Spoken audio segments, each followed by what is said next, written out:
The lawyers market was completely silent when I was an agent here 5-6 years ago. And that I wanted to change.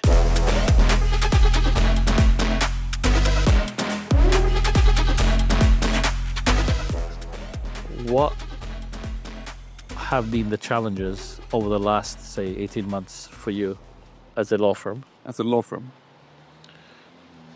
I mean, there's always challenges every day, every week, when you want to build something, and everybody in the office joins that journey. It's not only me, of course, but I mean, we as a law firm, we as a company, we have high ambitions. We have set certain targets, and that's the stimulating part of coming to work every day. We want to achieve something, right? Something big, hopefully, but at least to have that target gives us a purpose. So since we spoke around 1.5 years ago, we have been growing in terms of numbers, everything from more offices, more people in our offices, more numbers, more transactions, more clients. So I think it's always going to be that balance when you're a growing company. I don't think it matters if you're a law firm or if you're another company. If you're growing quickly, you have to be careful to watch the level of services that you provide to clients, and especially for us then, to make sure that you're not growing too quickly. Because if you're growing quickly, of course, we have to recruit and we have to make sure that we're doing well in our recruitments and that we have good onboarding and the people, know what they're doing basically. So I think that's the challenge we had the last 1.5 years, to make sure that we can grow, but in a balanced way. We have to accept that we can't constantly just be on a very rapid growing curve. We have to also consolidate. We have to take our time to work with the backbone of the company. Maybe not the parts that I'm delighted to do myself, but I have, of course, then very good partners that take more responsibility of the backbone of the company, our protocols, our routines, everything like that. So I'm a person, I always want to look forward. I like to see, the vision of where we could be in a year, 3 years, 5 years, even 10 years from now. But I accepted that we need to take it easy sometimes and just slow it down, consolidate, and then from a more position of strength, enter into the next phase. When we spoke last, you had this office, which is in Puerto Banús, Nueva Andalucía. You had the Estepona one had recently opened, I think. And then you had the main headquarters in Marbella, which was an old office in the Notary Road. Like, where the notaries are. Since then, correct me if I'm wrong, you've had a refurb of this office. You've completely refurbished the headquarters. And you have opened an office in Fuengirola. And you just opened an office in Mallorca. Am I missing anything? No, in terms of offices, that's correct. Okay. Yeah. And has the recruitment been difficult? Because there's tons of law firms in Marbella. Yeah. There's no shortage of them. And I presume, as in with the real estate market and real estate agents, lawyers move from one office to another. How has the recruitment element been to be able to fill these spaces? Well, I'm not saying it's easy, but we're very happy with the people that joined us. And I think it's important that the team that we're building, that everybody feels that they're on board on the same journey, that we share that together. But of course, if you're recruiting, in different areas, different positions, at the same time, that's always going to be a lot of work. Yeah, sure. But I'm very happy where we are with all our people right now. One of the things that you said to me when I was trying to get to the bottom of why you thought Franco de la Fuente is different to other law firms, the traditional Marbella law firm, was very much along the lines that you had done some time as a real estate agent when you first moved here and experienced certain ways that the industry moves. And it would seem to be generally around the principle of not having to chase your lawyer to find out things, in better communication, better service, more international, more flexible with time. Have you achieved that? Yes, I think we have achieved that. I think that everybody now, it's it's in invisible spray on our walls that certain standards must be kept, especially in the legal teams. But same goes to our client service desk and the tax department as well. But it's something that we have to be reminded of every week, every month, and also that I think that taps in quite well with the development of Marbella as a region, because I think we mentioned it in interviews before. Marbella is changing. The clientele that are moving here, buying properties here, moving their activities here, or starting activities here. They demand, they have certain demands on the services, including our services. So we constantly have to evaluate what we do, how we do it, how we can perform better in every aspect of our services. So we're not, yes, we have achieved certain things, but we have to always, stay on top of things. And other things that we'd like to do, I mean, those things I think we have achieved. And we had ambitions where we want to go, the targets we had, and working in a different way, etc. But I also think, throughout these years, we have found new things that we want to get involved with. So we have started the Franca de la Fuente Academy. Basically, that is one way of being more involved in the market. I always felt from the very beginning that being a real estate agent myself for 2 years, but from a position of a lawyer, so to speak, I could always see the big importance of the lawyer in the transaction. But the lawyer's market was completely silent when I was an agent here 5-6 years ago. And that I wanted to change. I think we have a voice. We should have a voice. We should be involved in the market. We should try to be part of it in different ways. But just for those who don't know, the academy. What is the academy? Well, it's basically we have started the academy to do what we can to help, especially new real estate agents here in the area, to learn a little bit more about the legal procedures when you buy a property. We know that there's a lack of course, there's no requirement for a license here. You don't actually have to do any training to work as an agent here. But we know that many agents want to learn. So we thought we could fill a gap there.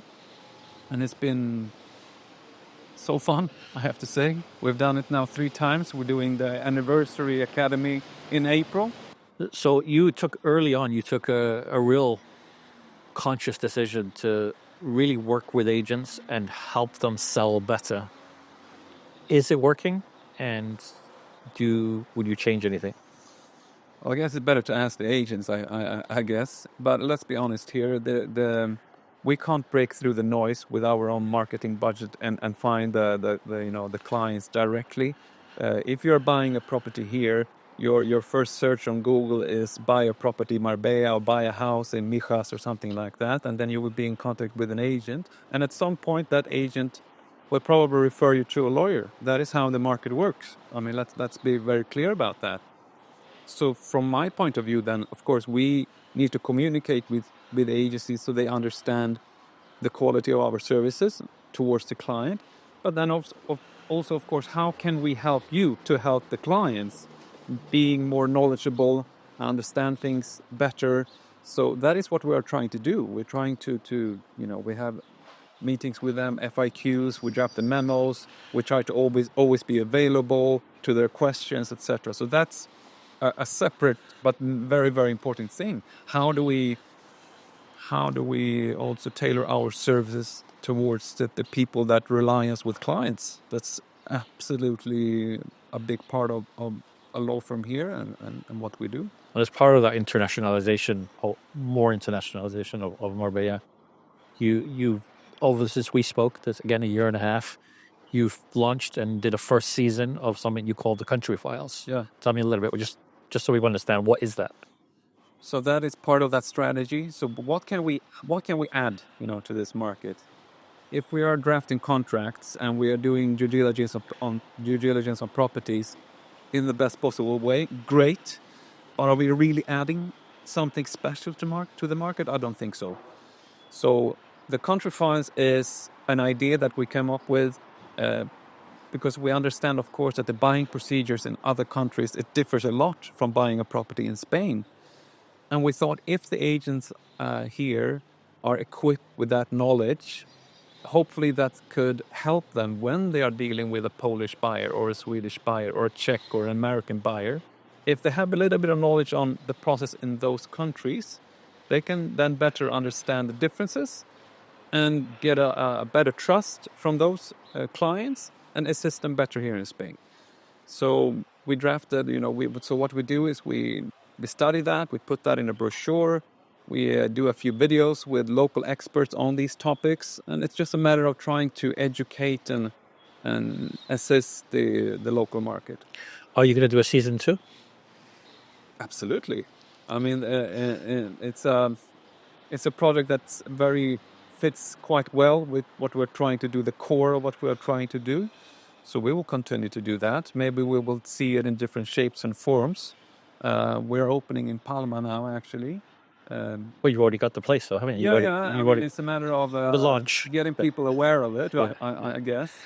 And there's differences between Palma and Marbella, right? Right. Which are quite interesting. So maybe we'll actually do a country file. Let's call it the regional file. What are the initial differences that you're noticing between Marbella and Palma de Mallorca, the Balearics? One thing that I think is interesting for me is that the use of the reservation contract is not as established as here on Costa del Sol. So they leave everything till right at the end to the main contract. Yeah, there's a transfer of a deposit usually to an escrow, and then the lawyers do the due diligence, and then we write the arras.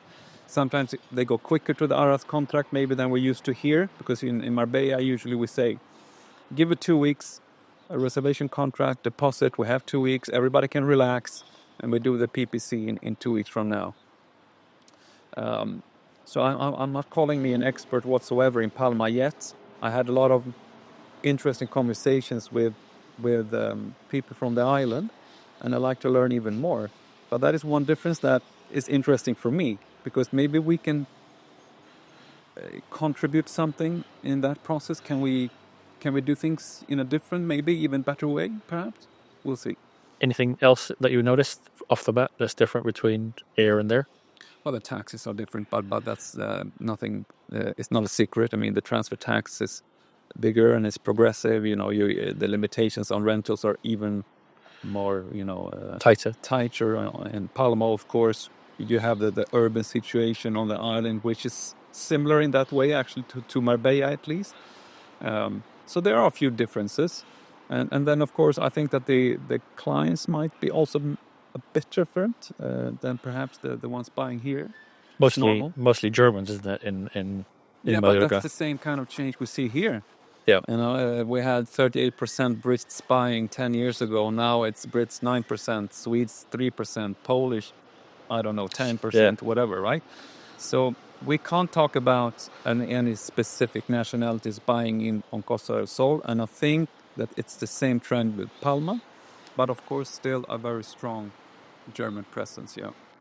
You've done a side project with the firm. What is All for One, it's called? All for One is a sport management company. We created, me and my partners, together with a few other partners to the project. Two of them is actually very well-known footballers that live here in Marbella. Which ones are they? Sorry. It's Martin Laursen. For any football fans, they would probably know him. He played for AC Milan, he played for Aston Villa, centre half for the Danish national team, captain, big player, great player. And the other one is Jonathan Biabini, French player that played in a few teams in Italy, had a long career, and is now just finishing off here in Spain. So the idea is it's still going to be a legal representation. I'm a licensed FIFA agent. So being that and being a lawyer, we think that we can help football players. That's the idea, to represent them in all their affairs, basically, in transfers, but everything else related to their careers. But we want to do it as a teamwork. That's the name, All for One, right? So me and my partners, we cover the legal and tax things, and then we have Martin, Jonathan, and a few other guys involved that's going to help the players with a more, let's say, sporting matters. And that's now life. Yeah. We have a couple of players already signed, and it's a side project, but I think it fits quite well into what we do already in the law firm, and it's fun. Yeah, I mean, you're a big football fan, and your son, I understand, it has a scholarship now in England. Yeah, I mean, I'm being a coach to both my kids, actually, a football coach. I mean, I have a big passion for the game, and now actually, when my son is, he has a dream. We'll see if it can come true to be a professional football player. So, helping him towards that target, I started, of course, to learn more and more about the business as well. And then I just felt, I think maybe I can do this. And then, of course, I need a good team. So we have a great team, and let's see how it goes. Are your partners saying, slow down, let's just get some consolidation, or do you have other plans in the pipeline? Yeah, we will be in a phase of consolidation now for a while. We will just open in Palma. We have 4 offices here at Costa del Sol. We want to work with our backbone of the company, improve everything that we do, and from an even further position of strength, we want to go ahead forward. I mean, Malaga is an obvious place for us, in the Valencia region, but also abroad, in Dubai, Portugal, other areas. And I can't stop, I can't help myself from thinking about that kind of progress. There's a natural progress there in terms of the internationalization of the market here? Is the post-COVID movement globally of people trying to find a better quality of life, being able to remote work, and that. So is that part of the vision of why Portugal or Dubai or other places? Because it's not just happening here. Am I right? I think it is happening in many other places, and it will just continue to happen. I mean, I think from 10 years, 20 years from now, we will look back and people will see the world as their backyard, You finish off maybe your university studies somewhere, and then you open up the map. Where should I go? We have politically counter movements towards that trend, perhaps, but I think we can't stop it because that's just the digitalization and the internationalization and the globalization of the world is going that way. So where is our place in that new world, so to speak? And I think it's time for a law firm to actually become truly international. Law firms, traditionally, they work within one country. They have Spanish lawyers, experts in Spanish law, and you have Swedish lawyers, experts in Swedish law, and you stay put. Sometimes they are collaborating with a branch outside, country borders. But our ambition is to become a truly international law firm, and to do that, we have to extend. We have to move outside Spain, and that's how I see a natural progression for us. Well, Peter, we'll check in a year's and a half's time. Try not to open any more offices until then. We'll see. Thank you very much for your time. Thanks.